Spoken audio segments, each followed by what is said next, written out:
Hey up, welcome back, and first off a big thank you to everybody that has wished Mrs. W well after her little tumble just over a week ago. Things are slowly on the mend, but that and the fact that the weather's been absolutely shocking here virtually every day for the last month have meant that I haven't been able to do too many bike reviews, in fact any for the last fortnight out of Appleyards. But there will be more bike reviews to come, I assure you, once circumstances have improved. So for today then, well, this video will upload on Thursday the 20th of July, which will be my 61st birthday. Now, yes, I was born on the 20th of July 1962, and in fact on my 7th birthday, 20th of July 1969, of course, Apollo 11 landed on the surface of the moon. So I thought that what I'd do by way of reflection over those years is to take a look at all the bikes that I've had since I started motorcycling a long time ago. And I'll just sort of take you through why I got rid of some of them, what regrets I have about having got rid of some of them, and some that I've had no regrets whatsoever about parting company with. But I just thought it'd be interesting to go through them, because believe it or not, I totted it up this morning. Bloody hell, 19 bikes since, well, pretty much since 1986. My first bike, I can't really show you a photograph of it here, basically because I don't remember the exact model. I just remember that it were a battered, old, rusty, falling to bits Suzuki 100, and the reason I had that bike was to practice the hell for my part 1 and part 2 motorcycle tests as it was back then in 1986, because passing that test were conditional upon me getting a post as a police motorcyclist, back in August, September of 1986, and there's quite a convoluted tale behind that with a bit of a disastrous ending. And if you go back a few videos, you'll see a couple of videos entitled Bike Cops Close Encounter with Death or something similar, parts 1 and 2. Go take a look. It's a right tale of war, I can assure you. But that was first bike. It was a bit of a clown's bike, really. It had one of them, you know, hooter type horns with bulb on end, and say no more. But it did allow me to relentlessly, day after day, because I were on a short time scale, sort of ride round the test site and get it off to a fine art. So that was that one, so I can't show you a picture of that. But my first sort of big bike, proper bike if you like, back in 1986 was a Yamaha XZ550. But that wasn't the first bike I ever actually put my leg over. And if I cast my memory back, I think that would probably this picture here, where I think I'm probably 15, 16 year old here, on holiday in Guernsey, I think it was, in the Channel Islands.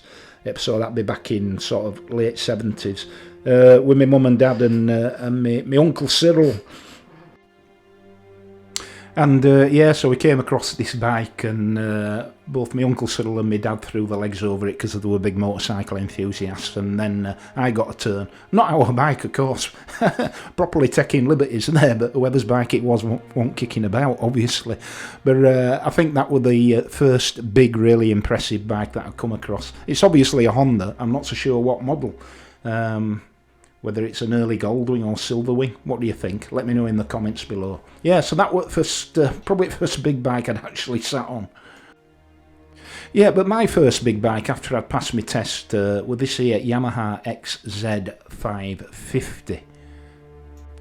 And looking back, it was a bit of an odd bike, really, looking back. I mean, that's my bike there, the grey one. You could get them in red as well. That was your choice, 2 colours, red or grey. And they were a shaft drive, 550cc shaft drive, inline V twin, and water cooled. And a bit of an oddball, really. Great looking bike, looked well ahead of its time back then in 1986, well ahead of its time. I think we're just 3 years old. Yeah, we're Y registered, so 1983, so it was just 3 years old. Well ahead of its time design-wise, but it handled like a dog. It was just absolutely terrifying. Didn't want to crank over or anything, and was indeed more widely recognised as being notorious for having those somewhat underwhelming handling characteristics. So basically, I ran that bike into the ground basically until it just bloody shat itself one day and ended up in a skip. So I had a bit of a break then, and the next big bike that I got was a Honda ST1100 Pan-European. Now, this were my close friend and workhorse, commuting to and from work right across West Yorkshire for many years, really. Very, very reliable, very comfortable, very powerful bike, way ahead of its time. So competent that it was almost universally adopted by the blue light services, including the police. And it never let me down. I mean, the only major work I had to have done on that bike was the swing arm, because they were made out of chocolate. It's just one of those things that was widely recognised as its Achilles heel, really, that they used to rock for England, did those swing arms. So I had to have mine replaced. So if you do go out to buy an ST1100 Mark 1 Honda Pan-European, first thing you need to be looking at basically is that swing arm, because it'll be first thing to disintegrate.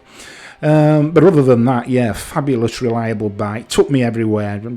Bike rallies, abroad, to and from work, leisure riding, recreational riding. Fantastic bike, loved it to bits.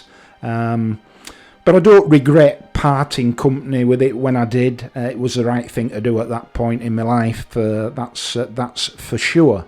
But I certainly got my money's worth out of that fantastic bike.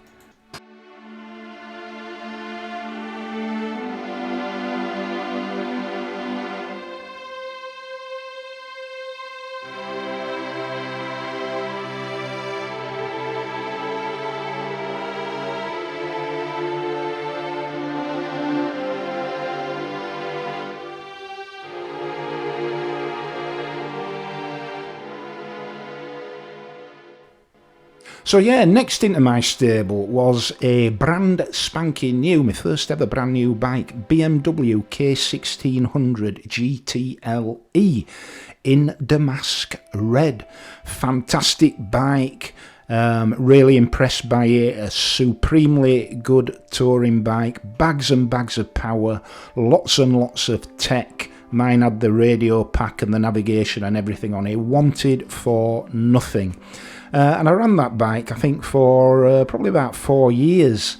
But to be fair, I dropped it twice. The first time I dropped it because they're a bloody heavy thing, over 350 kilos.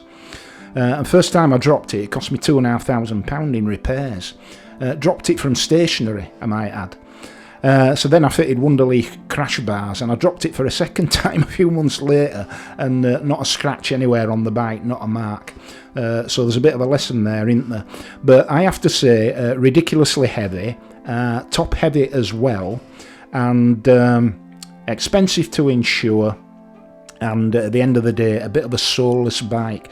A bike that had so much tech and refinement that it lacked character and soul and personality, so I think ultimately that's why I moved it on. So next up was the Triumph Rocket 3 Touring. Bit of an impulse buy this, and to this day I can't work out what I had in mind, but I think I got it into my head one day that I wanted the biggest engine production motorcycle on the planet, which back then was the Triumph Rocket 3, as indeed it is today. Back then it were a 2.3 litre 3-cylinder rather than the 2.5 that it is today, but a mahoosive bike nonetheless. And so I went for the touring model, big cruiser type bike, and really enjoyed that. I mean, what incredible torque. It had no tech whatsoever, no traction control, no ABS, not right brilliant handling, to be fair, and if you got it a bit wrong, a very easy bike to come off and never ever pick up. And it became a bit of a garage queen, really. It was so shiny and polished and cherished that I was reluctant to take it out, and it certainly never went out in the wet. So it became a little bit impractical, and that's probably ultimately why I moved it on.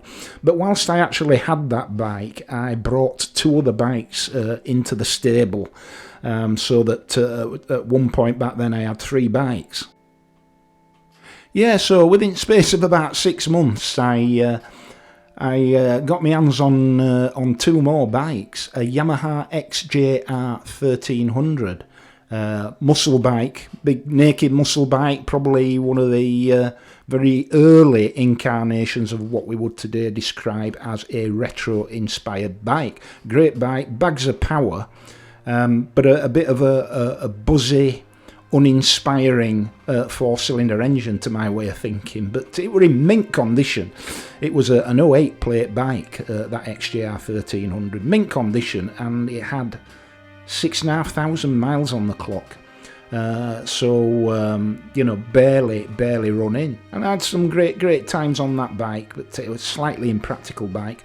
And the other bike I brought into the stable at shortly thereafter was the ubiquitous BMW R1200 GS Adventure. Now, this GS Adventure I had, I mean, it was another workhorse for me, very much like the first Pan-European. Sort of got me to and from work and everywhere. Cracking bike, and of all the bikes I've ever had, that was the one which I rode most confidently. Over the 4 years that I had it, I got to the point where I could just throw it around anywhere, whether or not it had luggage on or whatever. It would just do everything that I asked of it. It went through a number of colour changes, I think it's fair to say. It started off silver, which was horrible. I think BMW called that colour magnesium on the 2009 bikes, which of course were the last of the single overhead cam air-cooled boxers. Magnesium silver, horrible colour. I dabbled with a green that I painted myself. That ended up in disaster because the paint only lasted a week before it all crazed over. And then I went for red and gold, and that failed after about 6 months, and I ended up with a lovely BMW yellow colour, which is where it stayed until I moved the bike on. And I have big regrets about moving that bike on. I did an awful lot of work on it. I did an almost nuts and bolts restoration on it. Took it apart, took every panel off, all the instrumentation, everything, and cleaned and repainted all those parts that required of it. Had the panels professionally painted, re-decaled the bike, and all the rest. An absolute brilliant bike, and yet I do definitely regret moving that bike on. However, it did go to somebody that occasionally views this channel, I understand, so hope you're enjoying it. So yeah, the XJR 1300 and the R1200 GS Adventure were stablemates for the Triumph Rocket 3 Touring, which remained a garage queen while those 2 bikes were used, especially the GS. But move on, and the next bike, in fact the one to replace the Triumph Rocket 3, was the KTM 1290 Super Adventure. Now then, this bike, a fantastic bike when it was running. One of the most blistering, powerful adventure bikes that you could probably own. Mine was a 2017 model, and I think it's fair to say that bike spent more time with the dealership than it did being ridden by me. The things that failed on it repeatedly were the electronic steering lock. Either it wouldn't engage or it would engage and then jam on. The ignition switch assembly, slightest bit of rain, that would just pack in and have to be replaced under the warranty. And at one point, even the gear lever worked loose, and I had to ride home, best part of 30 miles stuck in third gear. And you know what it's like when a bike lets you down that many times, you just lose faith in it altogether, and its viability as particularly a long distance tourer really went out of the window. So I parted company with that bike on mixed feelings. When she was up and running, absolutely fine, no problem, fantastic bike, but I'm afraid the, shall we say, urban myths around KTM unreliability are not necessarily urban myths, certainly not in relation to that particular bike. So didn't last a year, that one.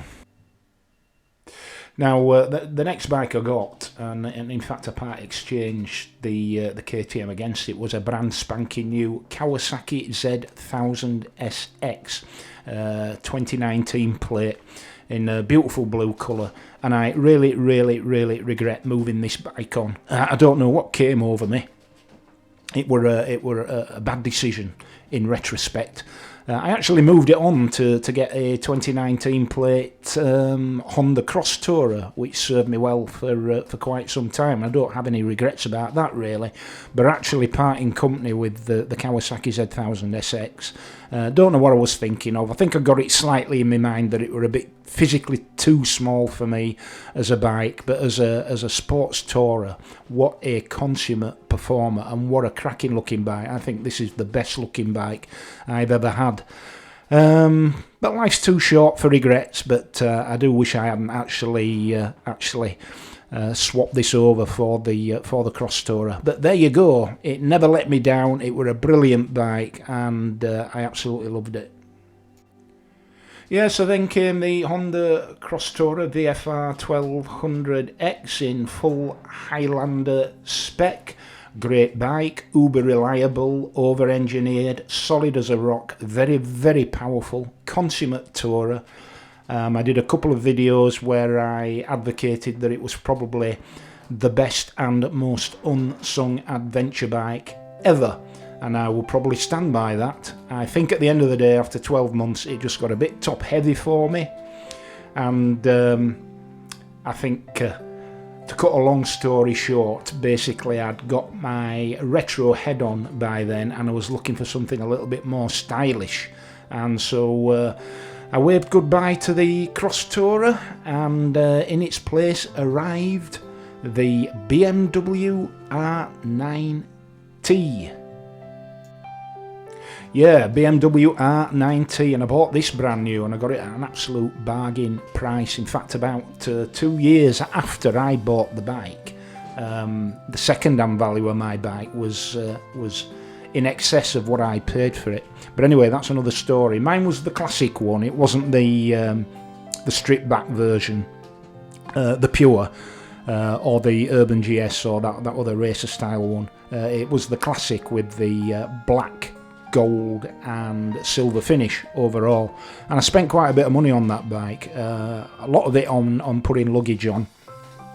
I think it was Jivy luggage, and what a cracking bike, beautiful looking bike, bags of power, but what I would say is, on the one hand, definitely physically too small for me, and the other thing I would mention is a brilliant engine, that air-cooled Boxer. It's the original air-cooled Boxer engine on that bike, not the subsequent liquid-cooled one. But lacking a lot of soul. I mean, they don't have a lot of soul anyway, don't the Boxers? But this one, bearing in mind, this bike had an Akrapovic exhaust fitted to it, and it just was really a so what engine tone, didn't inspire at all, no personality whatsoever. A proper garage queen, looks fabulous, automotive work of art, top build quality, beautiful bike, but at the end I think for me, a bit too small and lacking a bit of personality. So on we went. So yeah, the BMW got part exchanged against, I think it was a 2009, 2010 Honda Goldwing GL 1800 with just, I think if I recall, 16,000 miles on the clock. Absolute mint condition, beautiful looking bike. Now, why did I go for probably the world's biggest bike? difficult question to answer, if I'm honest with you. A bit of an impulse. I think I had it in mind that this was an itch that had to be scratched, that it was something on the bucket list that had to be ticked off, that I could look back on my motorcycling life and say that, yeah, I had a Honda Goldwing GL 1800. What I would say about the bike, obviously, supremely comfortable. Packed to the gunnels with 2009 tech. Even had a sat-nav, which didn't really take you anywhere. Radio, all of that gubbins. Very, very powerful, ultra smooth, refined, tractable, flat 6 1800cc engine, bags of power. The handling for a bike of that massive size and weight was excellent. But the fuel economy was not at all excellent, I think it's fair to say, and not a very practical bike. Loved it to bits when I had it, and it was certainly turned eyes and generated comments, but not a bike you can just go into the garage and jump on and take out and go for a ride. And even though it had a reverse gear, manoeuvring something that size is a bit of a challenge. So I think I kept that for about 6 months. Maybe 8. Now, before I moved the Goldwing on for the KTM 890 Adventure, in the interim, I again got an additional bike. And I still had the GS at this point, so I got a third bike, and it was a beautiful Triumph Sprint ST 1050. And I spent a bit of time sort of minting it up, although it was in excellent condition. And would you believe, 7,000 miles on the clock, and it was an 2006 bike. Lovely mint condition. I just had the pannier panels resprayed because they were a bit scuffed up, but the rest of the bike was absolutely immaculate. Awesome bike, awesome engine, awesome sound, beautiful to look at, bit back-breaking to ride for somebody like me. I don't get on with clip-on bars for some reason. So I kept that for a bit and then sold that on for cash. But while I had it, it were a beautiful thing. And if you're after, say, a really good quality, good condition, low mileage example of something like the Triumph Sprint ST 1050, then somewhere between £3,000 and £4,000 is a realistic outlay. Great bike if you're in the market for something like that. Yeah, so I eventually moved the Goldwing on for a brand spanking new KTM 890 Adventure. Not the R model, the standard model, but with full luggage. I got quite a good deal on that bike.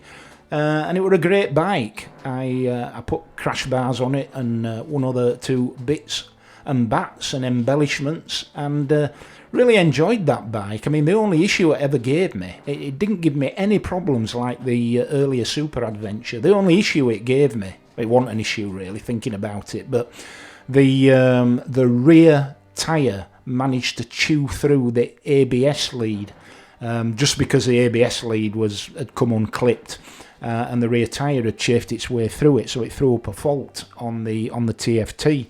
But I was easily able to join that back together again without any issues, and it ran fine. And again, I do have regrets about moving this bike on. Not as big a regrets that I had about, say, the Kawasaki or the BMW.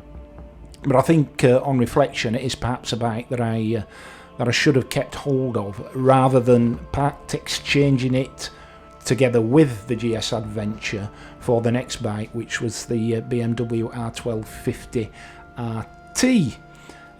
So I don't think that were the wisest move in the world, but while I had that bike, I really enjoyed it. Really practical, hugely powerful for an 890cc motorcycle. Absolutely stonking power. Probably unrivaled in its class. Very comfortable. Handling, in spite of the 21-inch front wheel, handling was absolutely superb, and a brilliantly practical bike that would go probably absolutely everywhere that you wanted it to. So a bit drab in that grey colour, but that was the one that were available, and looking back, probably not one of my best moves moving that bike on. Yeah, so I ended up deciding that I really needed just the one bike, and it ought to be a really good all-purpose bike capable of touring. So I part exchanged the KTM 890 Adventure and my old GS Adventure for a 2019 BMW R1250 RTLE, top of the range in that beautiful dark blue colour, a bike laden with tech, uber comfortable, successive best touring bike of the year as far as MCN have always been concerned, and I can see why. A brilliant bike. But what I would say about that, well, first off, it never let me down. I know some people have had an awful lot of trouble with BMWs, particularly with the electronics. I had no issues with this bike whatsoever. It had a bit of a warped front disc, that was for sure, which I never got round to sorting out, but it wasn't a showstopper. And it was a great bike, but it just lacked soul again. That boxer engine, some people love them. I loved it on the old GS Adventure. I'd put an aftermarket can on, a cheap aftermarket can, I think Alextech, and it really did make a bit of a difference. But the R1250, the shift cam engine on the R1250 RT, quite powerful. I think 135 brake horsepower, give or take, but completely lacking in character. Great handling bike, all-round competent, prestige mark, all the rest of it. But I just didn't gel with it. It didn't reach the part that other bikes do manage to reach. So she got moved on. Now, shortly before I moved the R1250 RT on, I acquired my first Royal Enfield, and I bought brand new.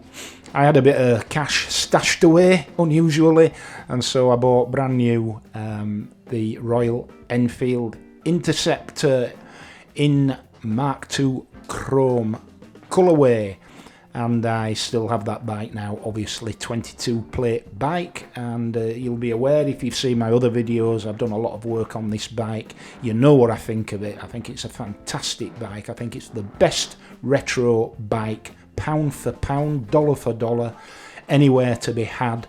And in the chrome colourway, to my mind, really strikes an impressive figure wherever it goes. I put luggage on and handguards and one or two other bits and bats, but it's a fantastic modern classic motorcycle. So that was the Interceptor, and then shortly after that I part exchanged the BMW R1250 RT for my other two Royal Enfields, both again brand new, the Scram 411 and the Royal Enfield Classic 350. And again, if you look back at any of my videos, there are several videos on both of these bikes, and you know exactly what I think about them. Cracking bikes, both of them. No more to be said, really.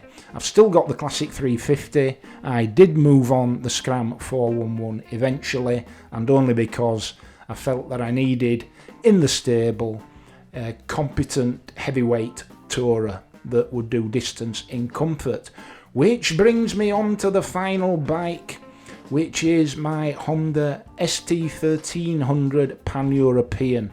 And when I dropped on this bike at a local dealership, I thought, these come along once a flood, once a blue moon.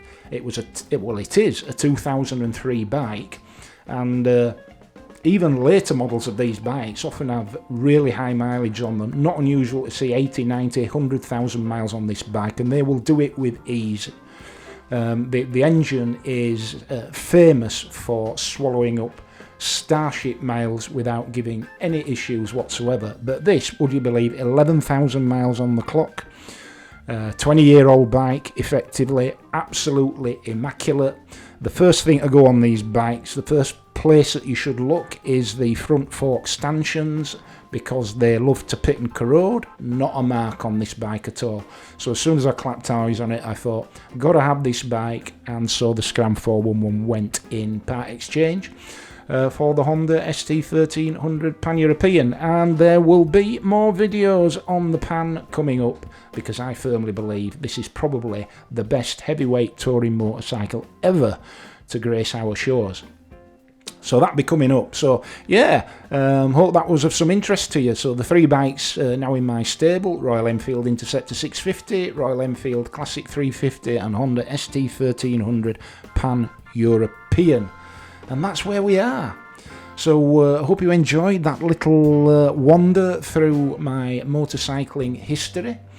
If you did enjoy this, please click a like, please click a subscribe, feel free to share the video, and until the next time, ride safe, be kind, and I'll catch you soon. Toodle pip.